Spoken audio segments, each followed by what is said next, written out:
Olá, pessoal, tudo bem? Bom, vamos lá aqui falar um pouquinho, né? Nós estamos aqui nessa sala de preparação para o ENAD, né? Na verdade, a nossa ideia aqui é trabalhar com vocês temáticas que podem cair na prova do ENAD, mas a nossa principal intencionalidade aqui é trazer temáticas, né, que dentro do ENAD e, né, contextualizações do que nós estamos vivendo relacionado à educação, possa contribuir aí para a realização da prova de vocês. Então, acho que vocês têm percebido aí que tem vários professores envolvidos nas oficinas aqui para trabalhar com vocês, né? E cada um de nós propomos aí temáticas distintas relacionadas ao que vem acontecendo na educação, né? Temáticas relacionadas ao desenvolvimento dentro da perspectiva do processo de ensino-aprendizagem. O ENAD, creio que vocês já devam estar cansados e cansadas de ouvirem isso, o ENAD faz parte da política de avaliação do Sistema Nacional de Educação Superior, né, do bojo que nós temos aí como os critérios avaliativos que a gente chama de indicadores relacionados à qualidade dos cursos, né, qualidade institucional. Acho que boa parte de vocês, pelo menos a galera da pedagogia, já passou por esse processo de reconhecimento do curso ano passado. O pessoal da história vai passar agora, esse ano, ou no começo do ano que vem, também esse mesmo processo de reconhecimento. Temos o pessoal da Letras aqui também. Não sei que pé que está a questão do reconhecimento do curso de Letras, até porque eu não participo ativamente do curso de Letras, salvo algumas disciplinas, né, que vocês fazem comigo, que são comuns a todos os cursos de licenciatura. É importante a gente ter em mente, quando a gente fala, né, do ENAD em si, de onde vem toda essa organização, né? Até vocês chegarem a este momento, neste ano, para estar fazendo essa prova. Ah, professor, mas tiveram alunos, por exemplo, que já colaram grau, que já formaram, que já foram diplomados e que não passaram por esse processo.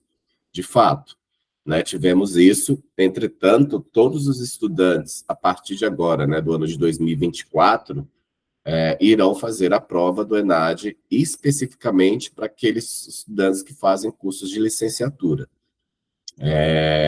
As licenciaturas têm passado por uma reformulação, principalmente no que diz respeito à modalidade à distância. Acho que vocês também têm acompanhado isso. Quem já teve aula comigo, eu tenho batido nessa tecla nesse segundo semestre, porque é algo novo. Temos também a questão de avaliação dos estágios, que vai ser implantado, que está sendo implantado a partir de agora, uma avaliação diferenciada, né? Agora vai ter muito mais peso essa questão e muito mais acompanhamento, né? Um acompanhamento próximo do Ministério da Educação, juntamente com o Instituto Anísio Teixeira, o INEP, né? Que vai ser um elemento para poder aferir como que anda a formação dos professores, né, das instituições, sejam elas públicas ou privadas. Então, temos aí essa grande reviravolta relacionada à formação de professores, e uma delas também é justamente essa, né? Como eu estava falando anteriormente, porque alguns fizeram o ENAD, por exemplo, ano retrasado, acho que no CEUB não, porque nós não chegamos a estar dentro do calendário do ENAD em virtude de ser um curso novinho, né? Nós tivemos uma primeira turma que formou no curso de pedagogia. História, acho que a gente não teve nenhum aluno concluinte ainda, até porque os primeiros estudantes do curso de História estão fazendo estágio agora. Mas você já percebam aí, até pela nossa turma aqui, que tem estudantes que já estão com mais né, com um percentual aí da carga horária para fazer, como se diz, aptos a fazerem a prova do ENAD. Como que é que essa prova do ENAD ela é organizada, né? Ou como era organizada anteriormente? Ela acontecia a cada 3 anos, né? Então, a cada 3 anos, um eixo, né, temático realizava a prova do ENAD. Vou dar um exemplo aqui. Esse ano, por exemplo, são todos os cursos de licenciatura, né? Seria esse ano todo mundo só das licenciaturas e aí dos mais diversos componentes curriculares. História, geografia, ciências sociais, filosofia, então todo mundo que vai ser professor está fazendo o ENAD esse ano. Aí acontecia, por exemplo, que só a galera da licenciatura que fizeram neste ano, só iriam fazer essa prova daqui a 3 anos, né? Então, os estudantes que concluiriam no ano que vem, até no segundo ano, lá em 2027, estariam isentos de fazer essa prova.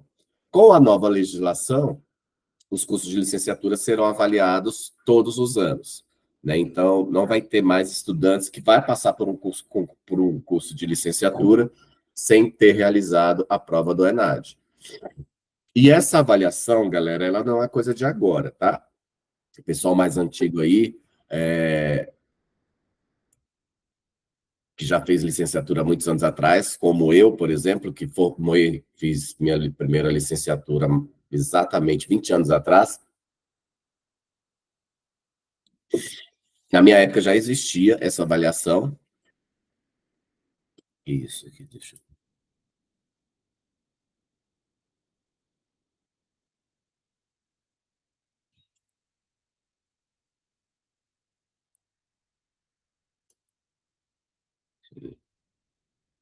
permitir.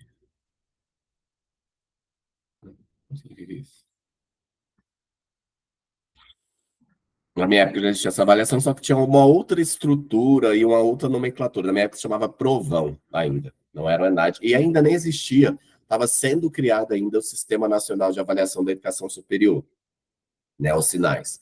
Que aí, esse sistema, a Lei 10.861, traz aí para a gente, 2004, se não me engano, traz aí uma perspectiva de uma estrutura de organização em larga escala das instituições de educação superior. Né? Da mesma forma que vocês já devem estar acostumados, esse ano também nós tivemos aí, até um pouco mais de um mês, os resultados da educação básica, né, o SAEB. Então, né, dentro desses níveis educacionais que nós temos aí previsto na nossa estrutura, na nossa organização da educação brasileira, são dois níveis, né, distintos, em que nós precisamos, o Estado precisa aferir a qualidade da sua educação, mas para isso a gente precisa de indicadores, né, e esses indicadores trazem para a gente aí um olhar, né, na tentativa de uma totalidade sobre como anda a educação, né, no nosso caso aqui superior, mas quando a gente pensa numa perspectiva de educação básica, o SAEB traz ali como que a lupa, né, de como anda a qualidade da educação. Só que para a gente aferir uma qualidade, né, a gente tem as variáveis, né? A gente tem que indicar, né, que é o que a gente chama dos dados indicadores, o que, que nós estamos avaliando. Não adianta, por exemplo, o Estado querer saber como que está a qualidade da educação, tendo como referência somente se o aluno sabe português e matemática, no caso da educação básica. No nosso caso aqui, não adianta aplicar somente uma prova no final do curso para os estudantes, né? No caso nosso aqui de licenciatura, aferir os conhecimentos, né? Que vocês sabem, acho que a professora Ana já trouxe aí para vocês, o professor Jefferson também já trabalhou algumas temáticas com vocês até aqui. Se o aluno sabe ou não sabe. Né? Não é só isso que conta como uma aferição da qualidade. Né? Eu preciso ter outros dados e outros elementos, outros que a gente chama de isso, a gente chama de indicadores, que vão dizer por que aquele estudante é bom, por que aquele estudante é ruim, quando ele sai, por exemplo, de um curso de licenciatura. E isso a gente vai aferindo aqui, dentro do caso das licenciaturas, que é a formação geral, né, docente, e a formação específica, né, de conhecimentos específicos aí voltados para a nossa formação. Quando a gente fala de formação geral, a gente quer saber, o Estado quer saber como que vocês estão saindo da instituição, no nosso caso do CEUB, como estão saindo da instituição para poder aferir, né, a qualidade numa perspectiva de, para além do conhecimento, os conhecimentos, né, da prática docente, mas também os conhecimentos específicos. E aqui eu vou trazer alguns, né, as oficinas relacionadas a isso. Mas a de hoje mesmo eu quero trazer com vocês esse entendimento do ENAD, né?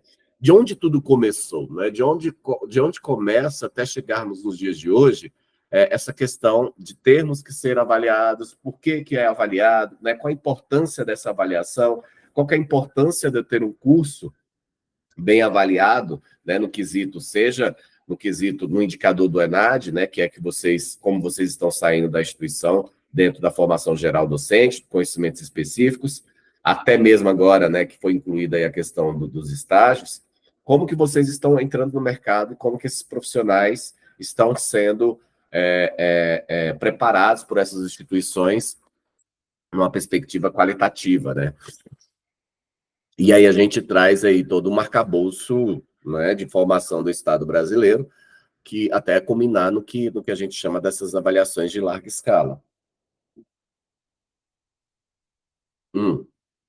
Então, vamos recapitular aqui. Já trouxe essas informações, eu trago muito isso em alguns componentes curriculares em que eu dou aula, mas é importante a gente ter isso em mente e entender que a avaliação, ela é importante. Eu sempre falo, eu tento fazer essa analogia.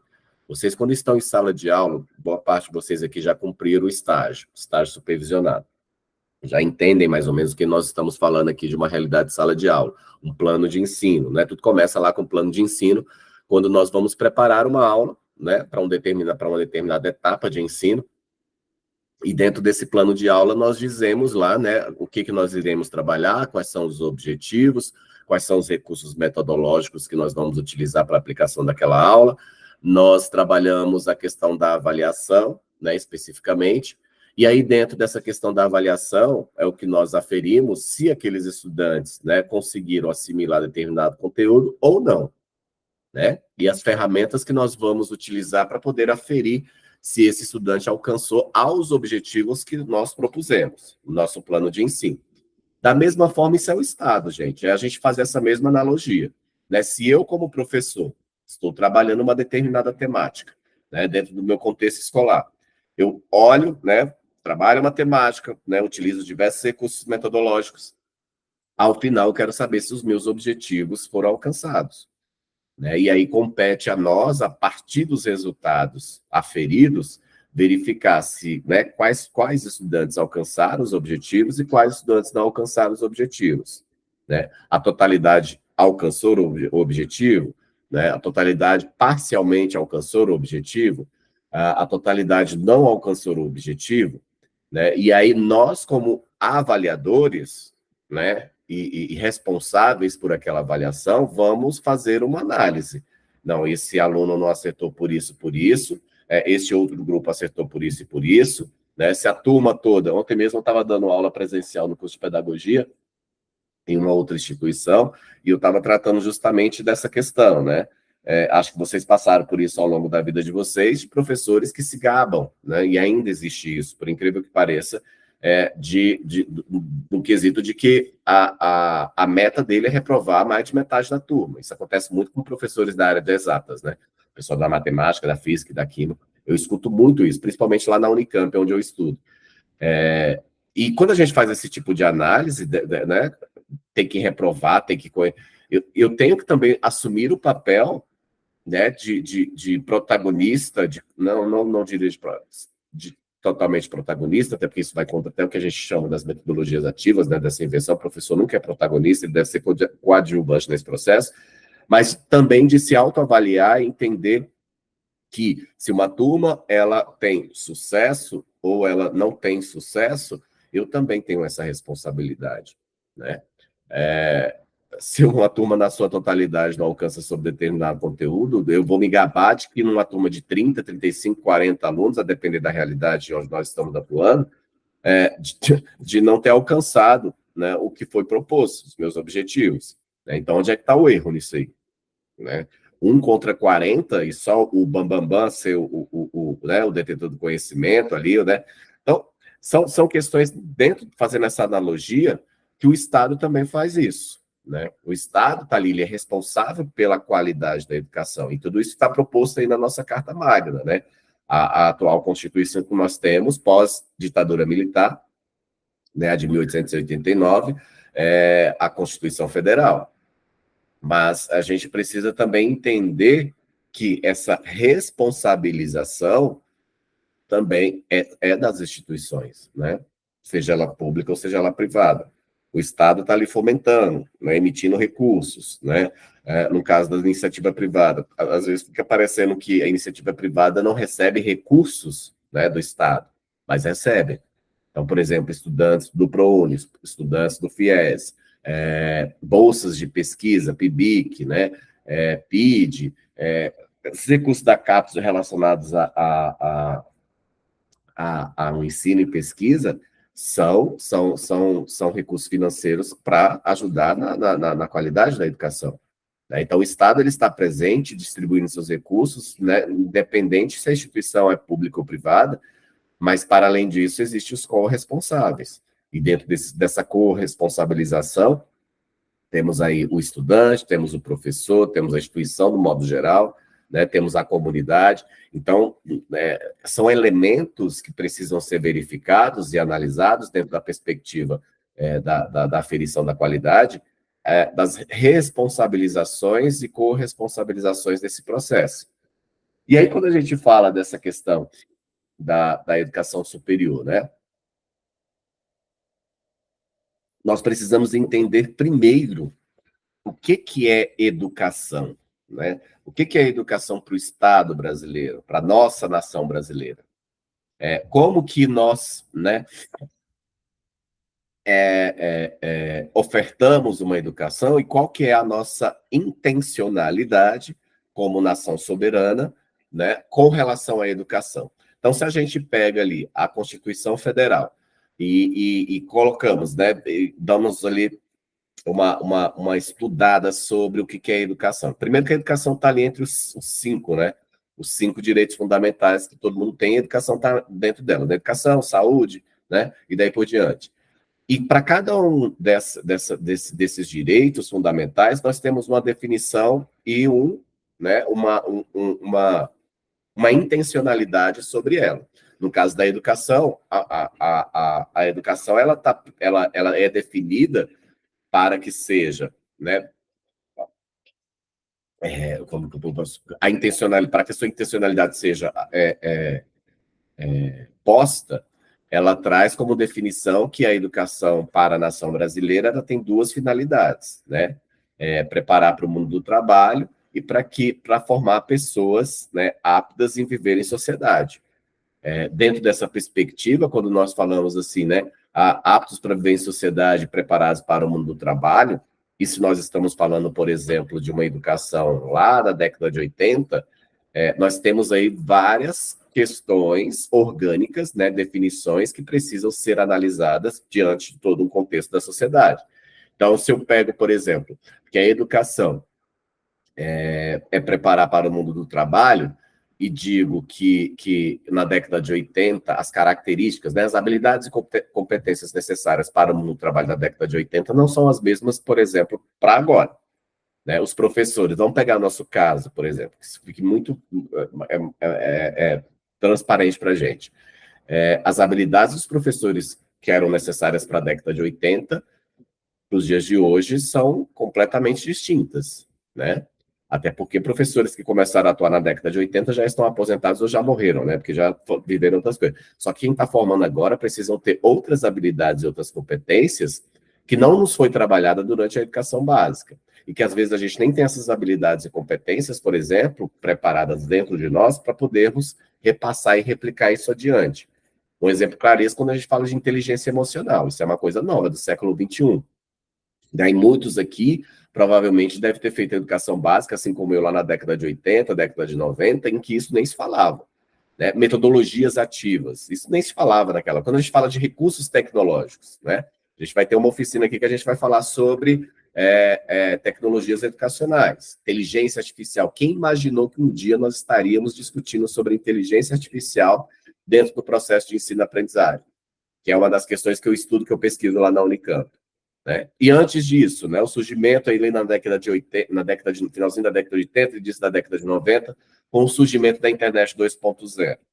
Alguns de vocês, que devem ser mais novinhos, da geração Z aí, que já nasceu com essa internet, né, linda e maravilhosa, Wi-Fi na vida de vocês, talvez não tenha conhecimento, eu falo muito, né, vocês me conhecem, eu bato muito nesse quesito lá da disciplina Educação e Novas Tecnologias, quando a gente fala, por exemplo, da galera que nasceu, assim como eu, os milênios, né, não, eu sou da geração Y ou geração Z? Geração Z.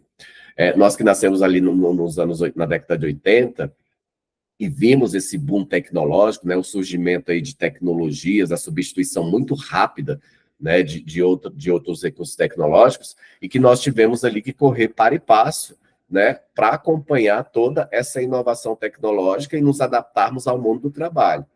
Né? E a gente tem muito essa discussão, acho que você já deve ter, eu falo muito disso, né? Geração milênio, geração Y, geração Z. Ai, a galera de agora não quer saber de nada, a galera agora, né, o povo é muito acomodado, os meninos agora vão fazer entrevista de trabalho, fica levando pai e mãe, os meninos não se movimentam, né?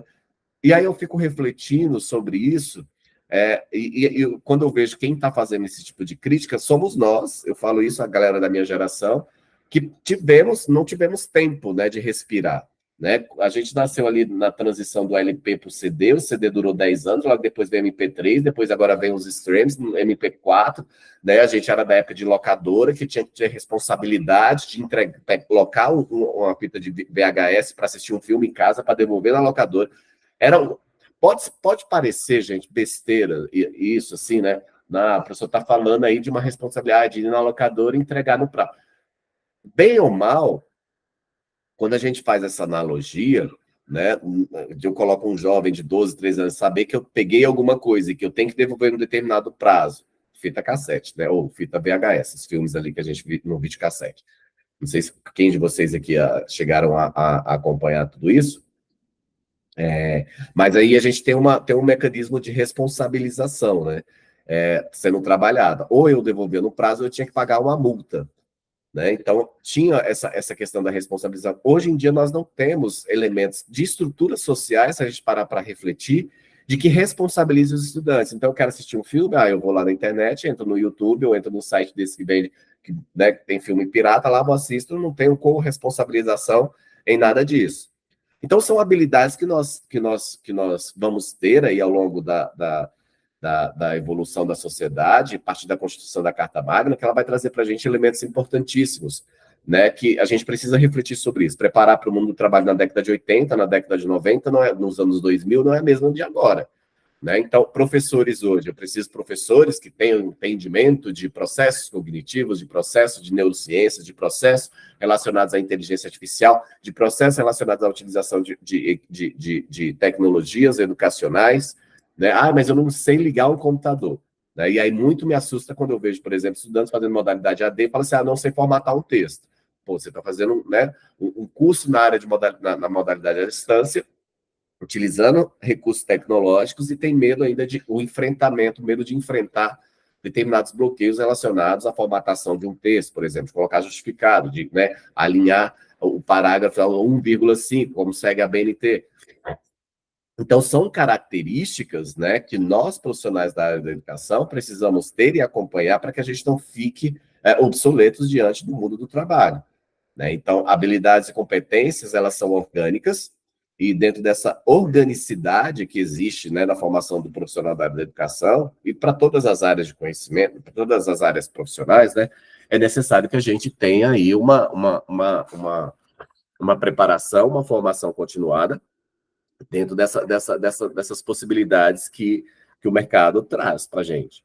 Vocês devem lembrar lá na disciplina de História da Educação que a educação brasileira, não só a educação brasileira, ao longo da história, ela foi tomando rumos, mas esses rumos sempre foram decididos a partir de uma necessidade de mercado. Né? Se a gente pega, por exemplo, a educação, né, as políticas públicas educacionais voltadas no período do Brasil, em que década de 30, né, Getúlio Vargas opta num processo de reconstrução econômica, né, saindo daquele modelo agroexportador. Lembra que nós éramos dependentes do café e da cana-de-açúcar, né, das questões mais agrárias mesmo, né, em virtude das nossas características, e que a implantação de um processo de industrialização aqui no Brasil exigiu que eu tivesse mão de obra especializada para atuar dentro dessa perspectiva econômica. Ora, eu vou industrializar o Brasil, mas mais de 80% da minha população é analfabeta. Como é que eu vou ter pessoas capacitadas, gabaritadas, para poder atuar, por exemplo, nas indústrias? Ler um manual de como liga e desliga uma máquina, né? Utilização de serviços, né? Que a contabilidade, a administração, a questão da saúde. Então, há uma necessidade de ter uma sociedade minimamente capacitada para que possa progredir junto com o posicionamento econômico que o Brasil está enfrentando. Então, a gente vai ter sempre essas movimentações, né, diante da educação brasileira. E aí, o que nós temos? Né? Nós temos, dentro da nossa Constituição, essas duas definições, pessoas aptas em viver em sociedade, né, e pessoas preparadas para o mundo do trabalho. E aí a Constituição vai dizer assim, caberá ao Estado, então, organizar essa educação brasileira. E aí, quando surge a nossa segunda LDB, a Lei de Diretrizes e Bases da Educação, que eu costumo dizer que é a nossa Bíblia, né? A 9394. Antes dela, nós tivemos uma outra, que foi a de 1961, e que depois... Aí tem sempre uma certa confusão, né? Alguns dizem que essa é a terceira, mas, na verdade, nós tivemos só duas, uma de 1961 e na de 1970, não sei se 72, 74, nós tivemos a reforma, né, da LDB que nós já tínhamos, que é naquele momento ali, galera, onde a gente passa, por exemplo, a ter uma reestruturação das nomenclaturas relacionadas à educação básica. É daquele processo ali que a gente para de chamar o ensino médio de científico, né, e chama né, antes era chamado de científico, e aí, né, passa a ser denominado ensino médio, segundo grau, né, então, e tínhamos também, vocês devem lembrar disso historicamente, que a educação não era para todo mundo, né, principalmente quando nós estávamos falando do científico, né, do ensino médio. Então, para você ter acesso, por exemplo, o Estado tinha a obrigação de dar somente o ensino fundamental, né, que era o primário, né, como é que era que chamava? Que antes, depois disso era o primeiro grau, segundo grau, vocês devem lembrar disso, hoje a gente chama de ensino fundamental e ensino médio. Tinha as provas, né, de certificação para você poder passar de um nível para outro. Então, não era ofertada para todo mundo, como a gente conhece hoje.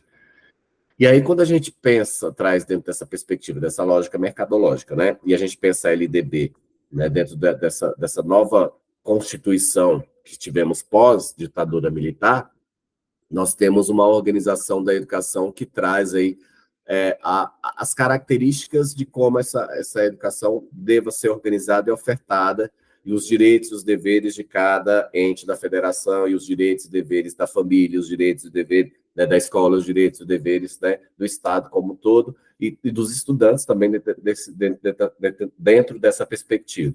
E a LDB vai trazer aí para a gente, quando a gente fala assim, o ENAD, a avaliação da educação.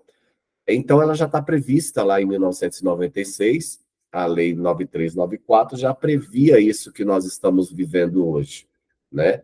E com relação obviamente que a gente passou por várias reformulações com relação a como seria ferida a qualidade da educação. Então, e essa responsabilidade que está prevista tanto na Constituição como ratificada na LDB é de que o Estado precisaria criar ferramentas para aferir a qualidade da educação nos seus dois níveis.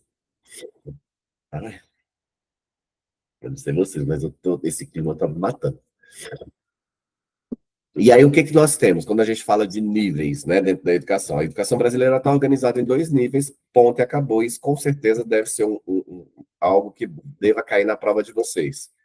Nós temos o nível básico e o nível superior, ponto. Quantos níveis tem a educação? Aí já vi vários concursos públicos, várias provas. Aí eles colocam assim, nós temos a educação básica, temos a educação superior e a pós-graduação. Errado. Né? O que a gente precisa ter em mente é o seguinte, nós só temos dois tipos, a educação básica e a educação superior. O resto, galera, é tudo penduricalha, né? Os níveis são os guarda-chuvas. O que tem para baixo aqui, ó, desses níveis é tudo modalidade, etapa, né, de ensino. Então, por exemplo, a educação básica, eu tenho a educação básica, que vai desde da educação infantil até o ensino médio. Né? E aí, dentro dessa educação básica, da educação infantil até o ensino médio, eu tenho várias modalidades. Eu tenho a educação especial, eu tenho a educação do campo, eu tenho a educação indígena, eu tenho a educação quilombola, eu tenho a educação de jovens e adultos, né? Eu tenho o ensino técnico, quando a gente pensa na perspectiva do ensino médio, né? Então, são as modalidades, os modos operantes de como a educação básica pode ser ofertada, né? Então, por exemplo, se a gente pega a educação à distância, ela pode ser ofertada, é uma modalidade de ensino, mas aí a gente tem a especificidade de quando ela pode ser ofertada. Educação à distância, na educação básica, ela só pode ser ofertada no ensino médio. Isso está lá na Constituição. Mas aí lá na pandemia, também na Constituição e na LDB, diz que essa modalidade pode ser ofertada em casos emergenciais, né? Que foi o caso que a gente viveu, por exemplo, na pandemia, né? Excepcionais, né? Que é utilizado aí na literatura, né? No juridiquês aí. Então, o que nós temos aí dentro dessa estrutura? Né? Uma educação básica e que ela pode ser ofertada levando em consideração os mais diversos tipos, né, de povos e de atendimentos específicos que nós vamos ter ao longo aí da estrutura social. Né? Educação de jovens e adultos, que é uma modalidade em que vem mais como uma reparação histórica para aqueles estudantes e aquelas pessoas que não conseguiram concluir seus estudos na idade certa. E aí entram várias questões sociais dentro desse contexto. A pandemia veio e trouxe tudo isso à tona para a gente refletir. Que bom que vocês vivenciaram isso, né? Que bom que vocês vivenciaram isso, que vocês... Quando a gente falava sobre isso antigamente, as pessoas, né, não conseguiam visualizar isso, né? Principalmente quando a gente fala de educação de jovens e adultos. Vocês sabem que nós tivemos mais de 9 milhões de estudantes no ensino médio que, né, evadiram o ensino médio. E aí, dentro do ensino médio, das justificativas, obviamente, acredito que alguns de vocês devam ter vivenciado isso, de algum parente próximo, foram pessoas que tiveram realmente que largar seus estudos para poder ajudar no sustento da família. E isso, ao longo da história, gente, esse público teve que fazer isso diversas vezes, né? Era mais importante. E é mais importante, não, gente. Se a gente para e pensa, né? Vamos refletir. A educação, ela não é prioridade para a sobrevivência humana. A gente primeiro precisa se alimentar, a gente primeiro precisa ter saúde, a gente primeiro precisa estar bem para poder, né, poder frequentar as escolas. Né? Por isso que o Estado, com a educação infantil, né, tem a obrigatoriedade de ofertar minimamente a merenda escolar. Né? Porque imagina, quando isso não era ofertado, galera. E eu sou de uma época que às vezes a gente tinha merenda e às vezes não tinha merenda, né, dentro dos espaços escolares. E um dos atrativos para as crianças estarem ali e para os pais também é saber que ali eles vão estar, né, dentro de um processo de construção de conhecimentos, mas garantida ali a sua alimentação. Eu sou da época que, por exemplo, eu ia para a escola, né, sendo mesmo de classe baixíssima, mas aí não me faltaram recursos alimentícios. Mas muitos colegas que frequentavam iam para a escola para merendar. E quando eles não tinham merenda na escola, o que eles iriam fazer na escola? Como é que você aprende passando fome? Não sei se vocês já tiveram a oportunidade de passar fome, mas é devastador, né? É devastador. E aí a gente tem, dentro da política de educação de jovens e adultos, um público que, né? E eu sempre falo, somos de Brasília, e eu sempre alerto vocês sobre essa questão da bolha do Distrito Federal, que nós vivemos num lugar, e por isso que aqui, né, a gente vem falando de meritocracia. Ai, meritocracia é o cacete. Né? Porque meritocracia, a gente está olhando só para o nosso umbigo, a nossa realidade de contexto. Se a gente vai, por exemplo, para o sertão, né, interior do interior do Brasil, a gente vai ver que essa questão da meritocracia é pura falácia, porque não existe nem a possibilidade, nenhuma possibilidade de movimentação, né, dentro dessa estrutura social. Então, eu vou dar prioridade para a educação, eu vou dar prioridade para a minha alimentação, né? Então, são questões que a gente precisa fazer uma reflexão e que a gente escuta muita bobagem por aí, né? São bobagens que a gente vai escutando e que a gente, né, fala assim, eita, pera lá. Né? Ah, professor, mas você conseguiu. Você veio lá da Ceilândia, né, de um lugar tal, estudou sempre na rede pública e hoje você está estudando na melhor universidade do Brasil. Fazendo doutorado, tá, mas a que passo? A que penas que eu cheguei? Né? Questão da saúde mental, questão, né, quanta coisa eu tive que deixar para trás para poder estar onde eu estou e o tempo que eu demorei. Enquanto eu tenho colegas, por exemplo, que eu já estou fazendo o segundo pós-doc, né, com a idade que eu tenho. mas que não tiveram que trabalhar, não tiveram que sustentar filho, não tiveram que ajudar a família, não teve que ajudar irmão que foi preso, não teve, sabe? São coisas completamente, são movimentações distintas em que a gente não pode colocar no lance da meritocracia, e eu não uso isso como mérito de vencedor, mas de muito esforço.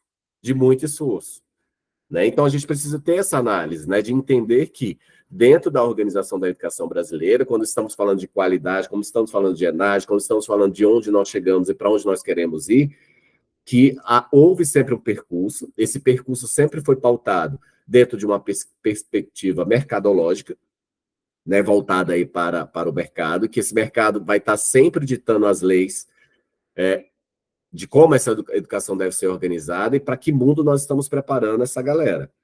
Se a gente pega, né, o contexto histórico, né, da educação superior, a gente vai ter muito dedo de órgãos externos. OCDE, Banco Mundial, que vai trazer, falando assim, olha, no Brasil, país subdesenvolvido, eles precisam ter profissionais de tais e tais áreas.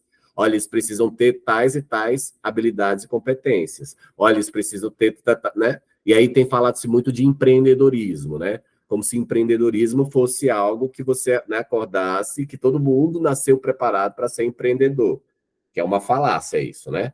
E aí a gente começa a falar, por exemplo, vamos acabar com a CLT, né? É bom CPJ, pessoa jurídica, que eu não fico preso, eu não tenho um chefe, né? Aí a gente vê, por exemplo, surgimento de classes e categorias totalmente desprovidas de qualquer seguridade diante do mundo do trabalho. Como, por exemplo, a gente pega a galera do iFood da vida, dos Ubers da vida, né? Mas eu ganho meu dinheiro, eu faço meu dinheiro, eu trabalho o tempo que eu quiser, eu não tenho um chefe, eu não tenho... Tá ótimo enquanto você tiver vida. Mas no dia que você se acidentar, no dia que você, né, tiver alguma... eu tenho que parar porque eu estou doente, porque eu tenho que ajudar alguém da família. Você não tem um INSS para poder te ajudar e te, né, subsidiar nesse sentido. Então, são questões que a gente precisa refletir, né, sobre essa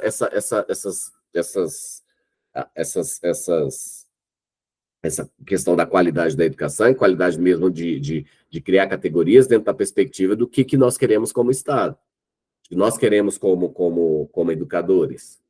E aí a LDB vai trazer outros elementos para a gente, né, especificamente relacionados aí à questão da organização da educação, sendo essa organização da educação brasileira dividida em dois níveis, que é a educação básica e a educação superior. Né? A educação superior engloba todos os níveis, né? Ou todas as etapas e modalidades também. Então, tem especialização estrito sensu, tem especialização lato sensu, que é essa especialização que nós conhecemos e que todo mundo faz, paga e faz, que é a no mínimo 320 horas, né? 400, vai até as 400 e pouco, que tem duração de um ano e meio. E aí tem lugares que você faz uma especialização em 3 meses. Né? Temos aí estrito sensu, que é um mestrado propriamente dito, né, que tem duração de 2 anos, o doutorado de 4 anos, e posteriormente os pós-docs, né, que é como se fosse um estágio aí, dentro do doutorado. Então, dentro dessa estrutura e as habilidades, né, necessárias para essa organização da educação brasileira, ela vai se movimentando de acordo com os interesses, né, do Estado. E aí nós vamos ter várias políticas de incentivo, de permanência de estudantes para, né? Tanto é que eu dei o exemplo lá, né? Na pandemia nós tivemos mais de 9 milhões de estudantes que evadiram o ensino médio, por motivos que precisam, né? A maioria deles justificados pela necessidade de ajudar suas famílias, né? Dentro do contexto econômico, né? Sair para o mundo do trabalho, né? Porque o trabalho primeiramente, a questão da situação econômica, a alimentação, é primordial para a sobrevivência. E aí a gente tem programas que tentam, né, fazer, olha, dar subsídios para que isso não aconteça. Agora temos no ensino médio pé de meia, né, que você já deve ter ouvido falar, que é justamente para isso. São pessoas, né, de classes econômicas mais desfavorecidas que tiveram essa evasão por motivos econômicos e que o estudante teve que parar de estudar para ajudar a família. E o Estado vem nessa reparação. Não, olha só, eu vou te ajudar nesse quesito para que você dê prioridade aos seus estudos até um determinado momento, para que você não largue seus estudos, mas, ao mesmo tempo, vocês tenham aí um auxílio, né, para a sua família, para que você consiga desenvolver seu processo de ensino-aprendizagem, sua formação. Né? Então, assim, são políticas interessantes, mas para que tudo isso aconteça, eu preciso também saber quem são essas pessoas, né? Como eles estão chegando no mercado de trabalho? Estão chegando preparados? Não estão chegando preparados? Né? Pessoal, só um instantinho, deixa eu só atender aqui o interfone.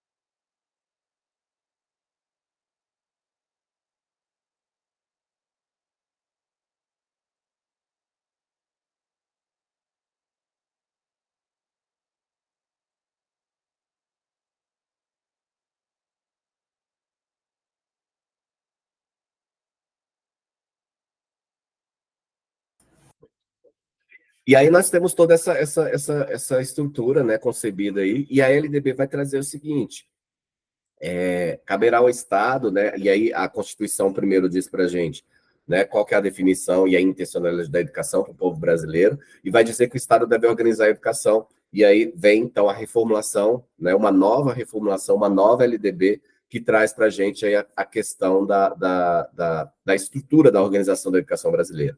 Né? Ela define como que é essa organização, quais são os direitos, os deveres, os papéis. É uma lei que está toda rabiscada, né? Se vocês pegarem a LDB de 96, a pura, ela sofreu várias modificações, muitas modificações, e ok, isso não é nenhum problema, gente, até porque a LDB precisa caminhar para e passo junto com a evolução da sociedade. Então, a gente nunca vai ter uma lei, principalmente, é a que é mais movimentada, é a que é mais riscada, porque ela está sempre passando por modificações. Né? Ela está sempre passando por novos elementos aí que constituinte de uma sociedade que está em evolução. A gente fala, por exemplo, de EAD, né? Se a gente pega EAD lá no 1996, ela tinha só umas penduricalhas. Hoje a gente já tem mais informações de como a modalidade EAD deve ser estruturada. Né? Então, são várias questões, a questão da qualidade, que é o que a gente vai falar na parte da próxima aula.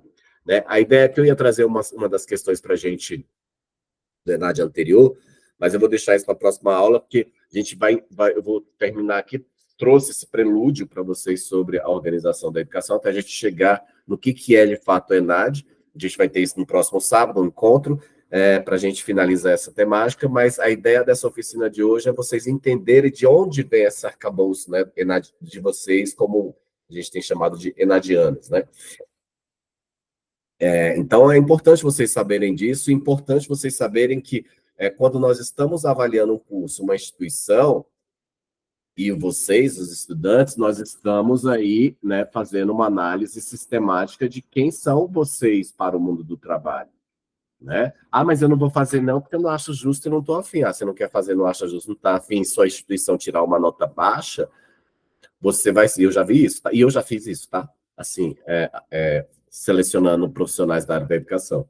Eu vou olhar onde é que aquele estudante estudou. Né? Se é uma instituição Fafifó, né? Que a gente brinca e fala, né, que é